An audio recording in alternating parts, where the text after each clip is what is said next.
జగిత్యాల జిల్లా రాయకల్లో ఏసీబీ అధికారులకు అవినీతి చేప చిక్కింది. భూ మార్పిడి విషయంలో సెంగరావుపేట గ్రామానికి చెందిన రైతు ఇన్ఛార్జ్ తహసీల్దార్ వద్దకు రాగా అధికారి మధ్య వర్తిత్వంతో కలిసి 10,000 లంచం డిమాండ్ చేశాడు. దీంతో రైతు ఏసీబీ అధికారులను ఆశ్రయించాడు. పక్కా ప్రణాళికతో వ్యవహరించిన అధికారులు రైతు నుండి అధికారి లంచం తీసుకుంటూ ఉండగా రెడ్ హ్యాండెడ్గా పట్టుకున్నారు.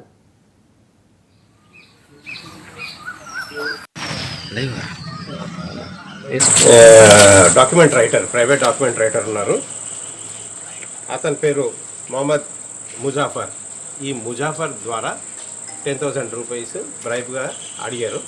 ముజాఫర్ గారు తహసీల్దార్ గారిని కలిసి దాంట్లో 15,000గా అయితే బేరం చేసుకొని 10,000 ఇస్తానని ఒప్పుకొని వచ్చి 10,000 రూపీస్ కంప్లైనెంట్ దగ్గర నుంచి రిజిస్ట్రేషన్ చేయించడానికి. ఈ కంప్లైనెంట్ ఈజ్ ఏ ప్రాపర్టీ అమ్మారు, అతను ఉన్న ప్రాపర్టీ.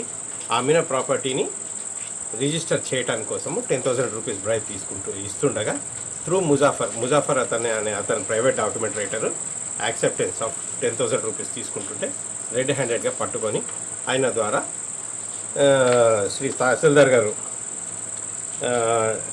గణేష్ గారిని అదుపులోకి తీసుకోవాల్సి వచ్చింది.